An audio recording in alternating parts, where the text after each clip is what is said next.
Anthony जो उसका husband था अपनी कार से घर पर आता है। उन्होंने एक घर मिस्टर बैनर से रेंट पर लिया था। हम देखते हैं कि एंथोनी और मिस्टर बैनर एक साथ बात कर रहे थे। मिस्टर बैनर एंथोनी के पास एक गिफ्ट देखते हैं। पूछने पर एंथोनी बताता है ये गिफ्ट उन्होंने अपनी वाइफ के लिए लिया है। ये गिफ्ट देने के लिए वो बहुत ही एक्साइटेड थे। एंथोनी बैनर से कहते हैं मेरी वाइफ वेट कर रही होगी, मुझे उसके पास जाना पड़ेगा, मैं आपसे बाद में मिलता हूँ। एंथोनी फिर वहां से घर पर आ जाता है। वहां पर अपनी वाइफ से कहता है कि तुम्हारा दिन कैसे गया। वो कहती है कि अच्छा गया। एंथोनी ने वो गिफ्ट अपनी वाइफ को दिया। वो कहती है इसमें क्या है, बुक्स या फिर डिश वॉशर। एंथोनी कहता है कि तुम खुद ही खोल कर देख लो। खोलने पर पता चलता है कि इसमें अंडरगारमेंट है। उसे कहता है कि इसे पहन कर आओ। वो उसके साथ रूम में जा रहा था तो वाइफ कहती है कि जरा इंतजार करो। जब वो फाइनली वेयर करके आती है तो उसके सामने मिस्टर बैनर थे। वो उन्हें अपने सामने देखकर चौंक जाती है। मिस्टर बैनर उसे कहते हैं तुम दोनों की जोड़ी बहुत ही अच्छी लगती है, मेरी वाइफ बहुत समय पहले ही गुजर गई थी। ये सब सुनकर उस लेडी को बहुत ही अजीब लगता है। वो एंथोनी को पुकारने लगती है। मिस्टर बैनर कहते हैं कि आवाज कम करो। वो इस बात से और भी ज्यादा डर गए और जोर जोर से एंथोनी को पुकारने लग गए। वो आगे देखती है कि एंथोनी कपड़े से लटका हुआ है और उसकी डेथ हो गई थी। इसके बाद ये सीन यहीं पर खत्म हो जाता है। हमें बताया जाता है कि ये घर फ्रेडरिक बैनर का था। वो एक आर्किटेक्ट थे। ये घर जितना खूबसूरत था उतना ही ज्यादा डरावना। ये घर 50 के समय में बनाया गया था। अब हम देखते हैं कि मिस्टर बैनर की डेथ हो गई थी और उनका बेटा ये घर संभाल रहा था। उसका नाम एल्ड्रिच था। वो बस उन्हीं लड़कियों को घर रेंट पर देता था जो ब्यूटीफुल होती थी। उसके जाल में एलिस नाम की एक लड़की फंस गई थी। एलिस एक डॉक्टर थी। हम देखते हैं कि उसके बॉस उसके साथ फ्लर्ट कर रहे थे। कहते हैं कि यहीं पर रुकना, कहीं पर भी जाना मत। इसके बाद नेक्स्ट सीन में हम देखते हैं कि एलिस अपने हस्बैंड टॉम के साथ थी। उसके घर पर उसके फ्रेंड्स भी आए हुए थे। टॉम अपने फ्रेंड्स हैल और कैरी से मिलता है। टॉम भी आर्किटेक्ट था और वो मिस्टर बैनर से इंस्पायर्ड था। वो लोग आपस में बात कर रहे थे। टॉम कहता है कि मैं भी डिटेल में अपने प्रोजेक्ट पर काम कर रहा हूँ। बात करने के बाद हैल और कैरी वहां से चले जाते हैं। इसके बाद नेक्स्ट सीन में हम देखते हैं कि टॉम और एलिस कार से मिड सेंचुरी घर देखने के लिए आए थे। कार में टॉम एलिस से कहता है कि हमें अपनी फैमिली बनानी चाहिए। एलिस अभी इसके लिए रेडी नहीं थी। उसे इतनी जल्दी बच्चे नहीं चाहिए थे। एलिस अपने नए घर में फुल मून देखना चाहती थी। वो दोनों कार से निकलकर घर में जाते हैं। दोनों को ये घर बहुत पसंद आता है। घर में जाते ही एलिस को एक नोट मिलता है जो मिस्टर बैनर ने लिखा था। इसमें लिखा था कि आप लोगों को वेलकम है। इस घर का नाम मिड सेंचुरी इसलिए है क्योंकि इसे 1955 में बनाया गया था। अब आप अपने सैटरडे क्लिप्स को एंजॉय करिए। कोई क्वेश्चन हो तो एल्ड्रिच बैनर से कांटेक्ट कीजिए। उन लोगों को घर में एक डरावनी पेंटिंग दिखती है पर टॉम को घर बहुत पसंद आता है क्योंकि उसमें ओल्ड आर्किटेक्चर था। यहाँ पर बहुत सारी ओल्ड बुक्स भी थे। हम देखते हैं कि एलिस की आंखें लग जाती है। उसने सपने में देखा कि उसकी एक पेशेंट मर जाती है। इसके बाद टॉम उसे जगा देता है। उसे पूछता है कि क्या तुम ठीक हो। वो कहती है कि मैं ठीक हूँ, बस बुरा सपना देखा था। वो दोनों बात कर रहे थे कि घर इतने सालों से बंद है फिर भी इतना साफ कैसे। यहाँ पर इसके आसपास कोई नेबर भी नहीं था। इतने में उन्हें एक जोर की आवाज आती है। दोनों जब आवाज के पास पहुंचते हैं तो उन्हें पता चलता है कि एक बर्ड की एक विंडो को टकरा कर डेथ हो गई है। दोनों बर्ड की हालत देखकर बहुत नाराज हो जाते हैं। वहां पर उन्हें एक कैमरा दिखाई देता है। एलिस कहती है शायद हम पर कोई नजर रख रहा है। इसके बाद हम देखते हैं कि दोनों इंटीमेट होते हैं। एलिस टॉम से कहती है कि इससे पहले मेरी कोई रिस्पेक्ट नहीं करता था। टॉम कहता है कि मैं तो तुम्हारी बहुत रिस्पेक्ट करता हूँ। एलिस ने कहा कि मुझे जरा भूख लगी है, हमें कुछ ऑर्डर करना चाहिए। टॉम कहता है कि यस डॉक्टर। एलिस हंसते हुए वहां से चली जाती है। इसके बाद रात हो गई जहाँ हम देखते हैं कि एक डिलीवरी बॉय ऑर्डर लेकर आया था। डिलीवरी बॉय टॉम को देखकर चौंक जाता है। उसके रेगुलर के कस्टमर एल्ड्रिच थे। टॉम उसे बताता है कि अब मैं यहाँ का न्यू ओनर हूँ, हम यहाँ पर अब शिफ्ट हुए हैं। डिलीवरी बॉय टॉम से कहता है कि ये घर बहुत अजीब है, यहाँ पर आपको सोना भी आंखें खोल कर है। टॉम को उसका बर्ताव बहुत ही अजीब लगा। इसके बाद हम देखते हैं कि डिलीवरी बॉय अपने कार से जा रहा था। तभी उसकी कार से कुछ टकरा जाता है। जब वो देखने के लिए बाहर निकलता है तो वहां पर एल्ड्रिच था। वो डिलीवरी बॉय को मार देता है क्योंकि उसने टॉम के सामने घर के बारे में बुरी बात की थी। दूसरी तरफ हम देखते हैं कि लंच के समय एलिस टॉम से किसी बात पर गुस्सा हो जाती है। वो कहती है कि मुझे 7 बजे हॉस्पिटल में कुछ काम है,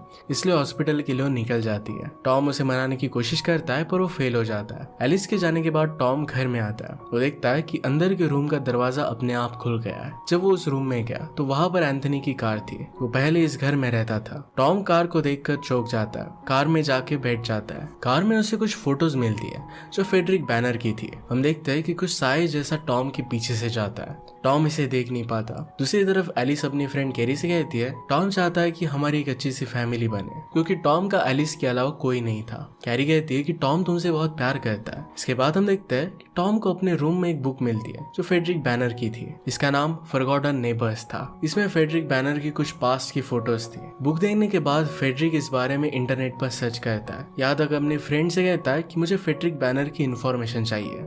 इस पर उसकी फ्रेंड उसे बताती है कि वो बहुत पहले उसी हाउस में रहते थे जहाँ पर अब तुम दोनों रह रहे हो। वो कहती है कि उस आदमी की वाइफ का नाम भी एलिस ही था। कुछ घटनाओं की वजह से उसकी डेथ हो गई थी। टॉम शॉक हो जाता है क्योंकि उसकी भी वाइफ का नाम एलिस ही है। वो कहती है कि उस आदमी की सेकंड वाइफ का नाम जोएना वैक्सटन था, उसकी भी मौत हो गई थी। टॉम कहता है कि मुझे उनकी सारी फोटोज भेजो और उसे थैंक यू कहता है इस इन्फॉर्मेशन देने के लिए। टॉम देखता है कि मिस्टर बैनर जिनकी वाइफ की डेथ हो गई थी उन्होंने घर में उसकी फोटो बनाई थी। टॉम जब काम कर रहा था तो हम उसके टेबल पर एक साया जैसा दिखता है। वही दूसरी तरफ हम देखते हैं कि डिलीवरी बॉय एलिस के हॉस्पिटल में ही एडमिट हुआ था। उसकी हालत बहुत ही खराब थी। एलिस उसे बचाने की कोशिश करती है पर बचा नहीं पाती। टॉम को घर के बाहर एक साया दिखता है। जब वो वहां पर देखने के लिए गया तब वो साया वहां पर नहीं था। उसका प्रोजेक्ट पूरी तरीके से खराब हो जाता है। दूसरी तरफ एलिस डिलीवरी बॉय के पॉकेट में टॉम ने जो ऑर्डर किया था इसका बिल देखती है। फिर टॉम अपनी फ्रेंड हैना से बात करता है, जिसके बाद हम देखते हैं कि हैना की भी डेथ हो जाती है। ये एल्ड्रिज नहीं किया था क्योंकि हैना ने भी हाउस के बारे में बुरी बातें की थी। एलिस टॉम को चौकन्ना रहने के लिए कहती है। दूसरी तरफ जब टॉम स्विमिंग पूल में था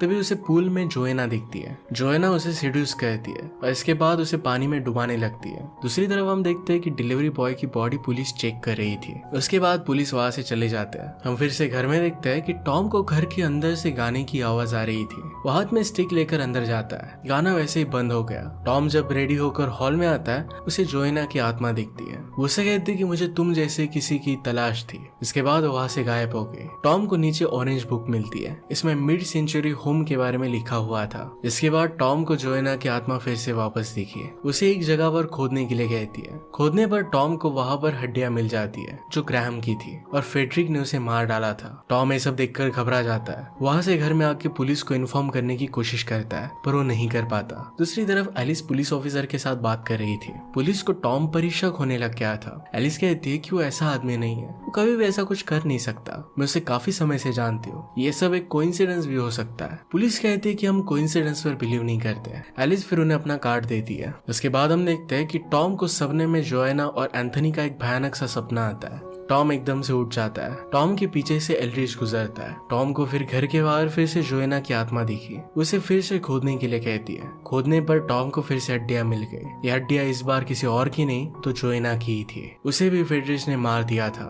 ये सब देखकर टॉम उल्टी करने लगता है। इसके बाद टॉम को घर के अंदर से कुछ चलने की आवाज आती है। टॉम इस बार हाथ में स्टिक लेकर आवाज की तरफ जाने लगता है। वो एक कमरे में रखे हुए सीसीटीवी को देखता है। उसे पता चलता है कि उसके अलावा एल्ड्रिज भी उन्हीं के घर में रह रहा था। वो समझ जाता है कि ये सब एल्ड्रिज ने किया है। वो फिर पुलिस को सब कुछ बताने लगता है। उतने में एल्ड्रिज घर में आ गया। टॉम उसकी नजरों से बचकर एक कमरे में छुप जाता है। एल्ड्रिज के हाथ आते ही टॉम वहां से भागने लगता है। वो अलार्म रिंग बजाने लग गया। एल्ड्रिज चौकन्ना हो जाता है। टॉम भागते भागते गड्ढे में गिर गया। उसके कुछ समय बाद वहां पर पुलिस आ जाती है। पुलिस को देखकर एल्ड्रिज शॉक हो जाता है। पुलिस उससे पूछताछ करने लग गया। एल्ड्रिज कहता है कि हमसे मिस्टेक से फोन लग गया था। लेडी पुलिस ऑफिसर को उस पर शक होने लग गया क्योंकि एल्ड्रिज का बिहेवियर कुछ अजीब था। फिर पुलिस वहां से जाने लगता है। इतने वो लेडी ऑफिसर वहां पर सर्च करने लग गए। टॉम दर्द की वजह से जोरों से चिल्ला रहा था लेकिन हॉर्स बजाने की आवाज की वजह से उसकी आवाज आ नहीं पाती। पुलिस फिर वहां से चले जाते हैं। दूसरी तरफ हम देखते हैं कि एलिस टॉम को मिस कर रही थी। उसे कांटेक्ट करने की कोशिश करती है। कांटेक्ट हो नहीं पा रहा था और इसी वजह से उसे वॉइस मैसेज करती है। टॉम एक सपना देखता है। उसमें उसने देखा कि फेड्रिक को किसी ने मार दिया था। इसके बाद जोएना उसे हाथ देकर उठाती है। टॉम कहता है कि मैंने देखा कि तुम्हें किसी ने मार दिया है। टॉम अब गुस्सा हो गया था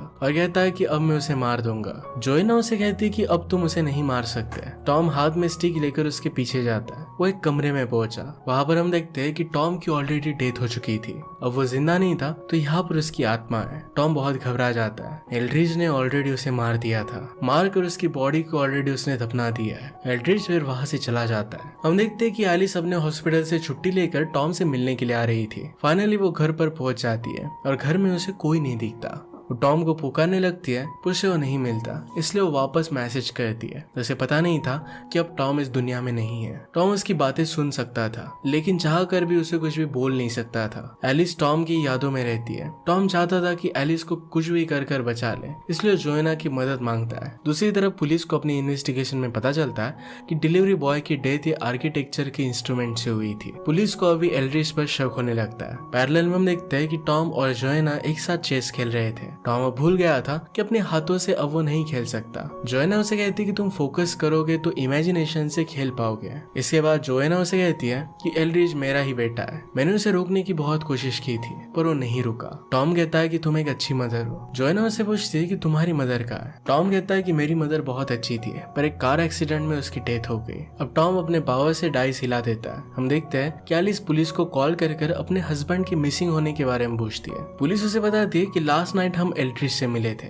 वहाँ पर टॉम नहीं था। ये सुनकर एलिस शॉक हो जाती है, कहती है कि क्या आप यहाँ आ सकते हो। इसके बाद टॉम और जोएना वीडियो चलाकर उसे सावधान करने की कोशिश करते हैं। एलिस को पता चल गया था कि घर में कुछ ना कुछ तो गलत हो रहा है। वो फिर अपने हाथ में नाइफ ले लेती है। उसे किसी के आने की आवाज आई। देखने पर पता चलता है कि ये एल्ड्रिच था। एलिस कहता है कि मैं यहाँ का ओनर हूँ। एलिस कहती है कि आप यहाँ से चले जाओ क्योंकि मेरे हस्बैंड घर पर नहीं है। इसके बाद एल्ड्रिच उस पर अटैक कर देता है। एलिस कैसे भी अपनी जान बचाकर वहाँ से भागते हुए एक कमरे में आ जाती है। वहाँ से भागकर रोड पर हेल्प मांगने की कोशिश करती है। पीछे से एल्ड्रिच आकर उसे पकड़ लेता है और बेहोशी का इंजेक्शन दे देता है। इसके बाद वो एलिस को बेड पर लेटा देता है। उसके साथ वो जबरदस्ती करने वाला था, तभी टॉम उसे दूर फेंक देता है। इसके बाद टॉम को पता चलता है कि उसकी मौत की जिम्मेदार जोएना है। उसकी बॉडी में चली गई थी और फिर एल्ड्रिच ने उसे मार दिया था। जोएना एक्चुअल में टॉम को लाइक करने लग गई थी। वो टॉम को मारने के लिए उसे सॉरी कहती है। टॉम कहता है कि अब मेरी मदद करो, जो तुमने शुरू किया था हमें अब उसे रोकना पड़ेगा। फिर टॉम एल्ड्रिच की बॉडी में एंटर कर देता है। एलिस को उसने सेफली सुला दिया। अगले दिन टॉम खुदाई कर रहा था ताकि सारा सच सबके सामने आ सके। वहाँ पर पुलिस आ जाती है। अंदर जाके एलिस से बात करती है। उसे कहती है कि तुम यहीं पर रुको। एलिस ने कहा कि एल्ड्रिच ने मुझ पर अटैक किया था। वो पुलिस से टॉम को ढूंढने के लिए भी कहती है। इसके बाद ऑफिसर गार्डन में जाती है जहाँ पर उसे एल्ड्रिच मिलता है। टॉम एल्ड्रिच की बॉडी में था। ऑफिसर उसे सरेंडर करने के लिए कहती है। एल्ड्रिच सरेंडर कर देता है और अपने सारे गुनाहों को कबूल कर लेता है। कहता है कि मुझे अरेस्ट कर लो। ऑफिसर अपने हेड को बुलाती है। जब वहाँ पर आते हैं तो एल्ड्रिच उसे सारी बातें बताता है। कहाँ घर के चारों तरफ लाश है, इसके बारे में सब कुछ बता देता है। तभी हेड ऑफिसर को शूट कर देती है। एल्ड्रिच ये देखकर घबरा जाता है। उस हेड के डेड बॉडी के अंदर और कोई नहीं तो बैनर ही था। वो टॉम से कहता है कि मैं तुम्हारी वाइफ को नहीं छोड़ूंगा। फिर टॉम और जोएना पर हमला कर उन्हें बंदी बना लेता है। एलिस सपने में टॉम को पुकारती रहती है। उसके चारों तरफ ब्लैक मैजिक चल रहा था। वो लोग बैनर को पावरफुल बनाने के लिए कर रहे थे। टॉम और जोएना बाहर सब देख रहे थे। एल्ड्रिच एलिस का ब्लड निकाल कर पी लेता है। इससे उसके डैड उसके बॉडी में आ गए। एलिस फिर होश में आने लगती है, इसलिए उसे गला दबाकर उसे बेहोश कर देती है। टॉम ये सब देखकर गुस्सा हो गया था, इसलिए एलिस के बॉडी में आकर सबको मारने लगता है। इसके बाद उसकी बॉडी से निकल जाता है। एलिस ये सब देखकर बहुत डर जाती है। इतने में बैनर जो एल्ड्रिच के बॉडी में था वो वहां पर आ गया। एलिस को मारता है जिससे वो ग्लास पर गिर जाती है। ग्लास का टुकड़ा उसके पेट में घुस जाता है। एलिस की हालत खराब हो गई थी। तभी वहां पर एल्ड्रिच आ जाता है। वो उसे मारने वाला था। इतने में एलिस उसी ग्लास के स्लाइस से एल्ड्रिच को मार देती है। इसके साथ फेडरिच बैनर भी मर जाता है। फिर टॉम और एलिस एक दूसरे से बातें करते हैं। एलिस कहती है कि मैं जिंदा नहीं रह पाऊंगी। टॉम कहता है कि तुम्हें जिंदा रहना पड़ेगा। टॉम ने कहा कि मुझे तुमसे लड़ना नहीं चाहिए था, गलती मेरी थी। एलिस कहती है कि तुम्हारी गलती नहीं है। दोनों फिर एक दूसरे को आई लव यू कहते हैं। टॉम वहां से चला जाता है। कुछ समय बाद वहां पर एम्बुलेंस आ जाती है और एलिस को लेकर चली जाती है। टॉम भी एलिस के पीछे जाने की कोशिश करता है पर इस घर के बाहर वो जा नहीं सकता। सारी आत्माओं को यहीं पर बंदी बनाकर रखा गया था। यहीं पर मूवी एंड हो जाती है। फाइनली टॉम अपने प्यार को बचा ही लेता है। अगर आपको इसमें अच्छा लगता है तो प्लीज लाइक और कमेंट जरूर कर दीजिएगा। बहुत सारी मूवीज लेकर आते रहता हूँ तो प्लीज